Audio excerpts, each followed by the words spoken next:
Joe Biden's State of the Union previewed Dems' fake attempt to walk back their culture war. But we know this is just a fake attempt. We know they're not going to give up on their culture war. But before we get started, go ahead and hit that like button, share that out so we can get this information out there, and also subscribe if you're not a subscriber, and check out my link tree that's in the description. It'll link to my Patreon where I talk about things I can't talk about here, and also there's a link to my merch store where I have Let's Go Brandon T-shirts and I Will Not Comply T-shirts and a whole bunch of different type of T-shirts. All right, let's talk about this news. Joe Biden's State of the Union address clearly marked an attempt by his White House to make their culture war seem like an afterthought. It's not, of course, as evidenced by the president's description of abortion as health care and his demand that Congress pass the Radical Equality Act. But the bulk of Biden's speech focused on meat and potatoes, as Chris Hayes repeatedly claimed during the MSNBC coverage. And I'm going to be honest with you, I haven't seen the whole State of the Union address. I didn't even watch it. As I told Copper Skies, I just watched the lowlights. I really didn't get in.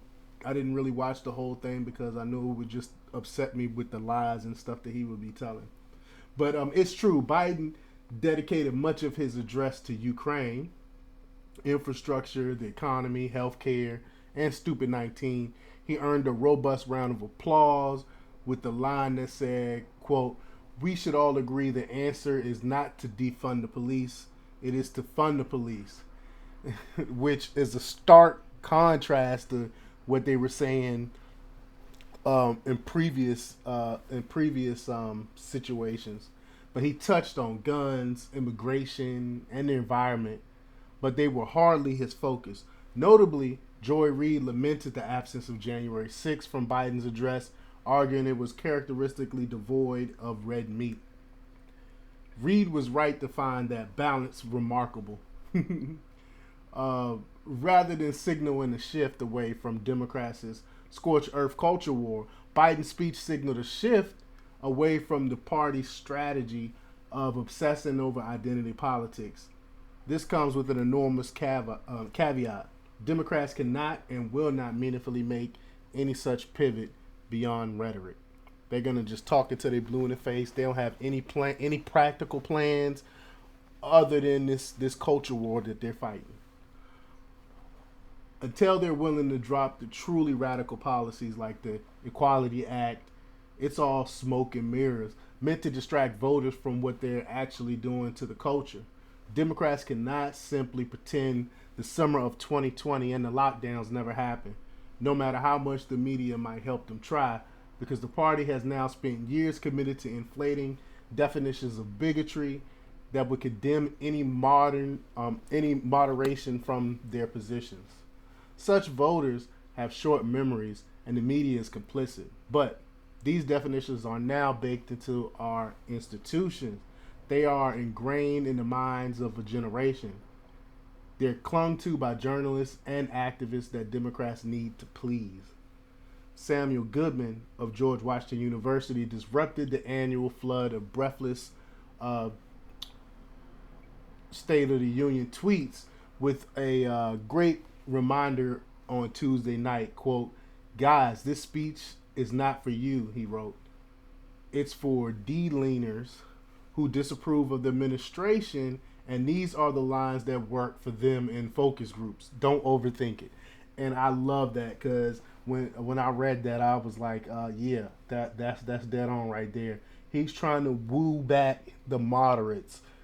That's what he's doing because he knows that they're veering too far to the left, and they have to maneuver them back towards a little bit back towards the middle, so they won't get too shellacked during the midterms.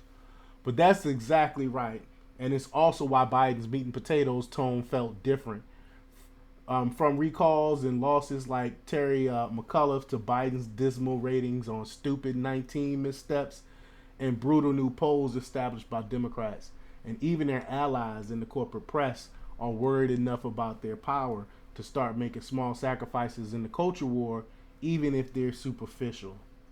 And they have to be superficial because establishment Democrats have spent years emboldening the culture left so that the small departures from dogma are now treated as bigotry by a vocal minority of their base. And I have to add very, very, very vocal because they are a lot louder than the moderates. It's hard for me to even find any moderates right now. But while those voices may be a minority of the base, many of them are very powerful and they can weaponize all of the Democrats' prior cultural leftism against them to level accusations of racism and sexism and all the other isms over rhetoric alone. See this tweet. I should have pulled the tweet up and had it ready for you, but I forgot to load it up. But the tweet from Cori Bush blasted out to her 900,000 followers after the speech. It said, with all due respect, Mr. President, you didn't mention saving black lives once in this speech. All of our country has done is given more funding to police. The result, 2021 set a record of fatal police shootings. Defund the police, invest in our communities. Biden's heavy focus on meat and potatoes signals a cynical